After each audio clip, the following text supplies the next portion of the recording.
Top quality और consistent performance के लिए सिर्फ सिल्वर पंप्स। टॉप क्वालिटी और कंसिस्टेंट परफॉर्मेंस के लिए सिर्फ सिल्वर पंप्स, नाम याद रखना। संत वाते कृष्णामाई अशी ही कृष्णामाई आणि या कृष्णामाईचा महोत्सव संपूर्ण सांगली जिल्ह्यात आता प्रसिद्ध झालेला आहे। आपण पाहू शकता, आपण सध्या सांगलीच्या कृष्णा नदीच्या तीरावरती आहोत।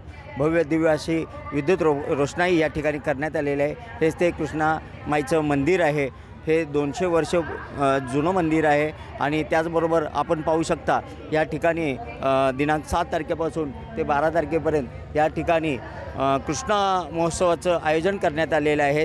एकंदरीत पाहिलं तर या ठिकाणी प्रचंड अशी सांगलीकरांनी गर्दी या ठिकाणी केलेली आहे आणि या ठिकाणी 5 दिवस झाले रोज कार्यक्रम सुरू आहेत।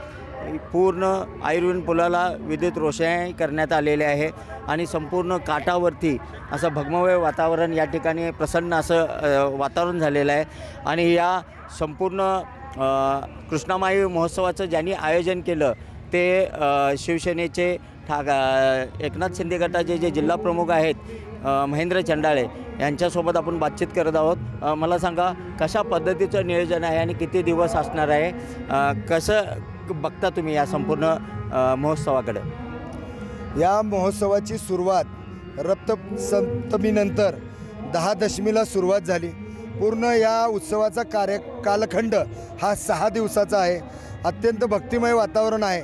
या ठिकाणी जे काही पंचकृतीतले साधू संत आहे त्या सगळ्यांना आम्ही एका मंचावर आणायचा प्रामाणिक प्रयत्न केलेला आहे। तसेच या ठिकाणचे जे काही कलाकार आहेत, सांस्कृतिक कार्यक्रम आहे ते सुद्धा या ठिकाणी आम्ही एकत्रित घेतले आहेत। आत्ता आपण पाहिलं असेल की या ठिकाणी संतांनी आपलं मनोगत व्यक्त केलं की एक भजन होत होतं, एक कीर्तन होत होतं। अनेक या पंचकृषीतले जे कीर्तनकार आहेत त्यांनीसुद्धा या ठिकाणी येऊन मोठ्या प्रमाणात आपलं प्रवचन या ठिकाणी व्यक्त केलं।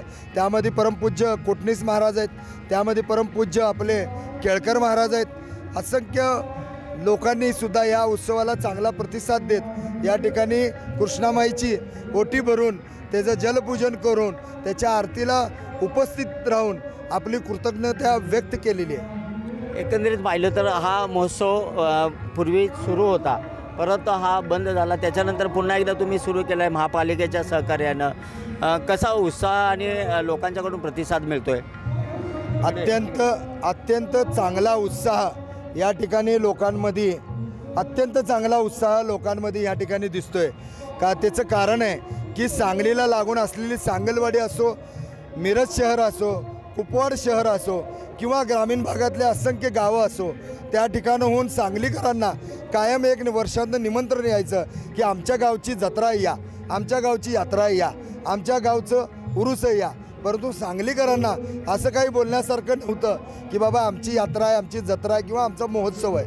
खऱ्या अर्थानं या माध्यमातून सांगलीकरांच्या आशेचं पान फुटल्यासारखं झालेलं आहे आणि आता सगळ्यांना आपल्या नातेवाईकांना, मित्रमंडळांना हक्कानं सांगता येईल की आमच्या कृष्णामाईची यात्रा आहे, आमच्या कृष्णामाईची जत्रा आहे, आमच्या कृष्णामाईचं महोत्सव आहे या। नक्कीच आपण पाहू शकता, गेली 5 दिवस हा उत्साह चालणार आहे।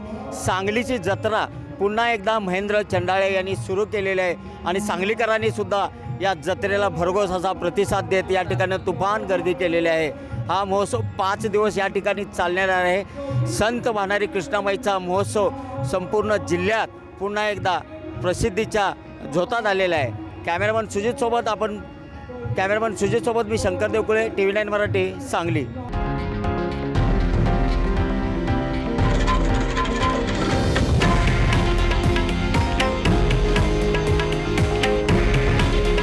हे आहे देशातील नंबर 1 न्यूज नेटवर्क आणि आपण पाहत आहात TV9 मराठी।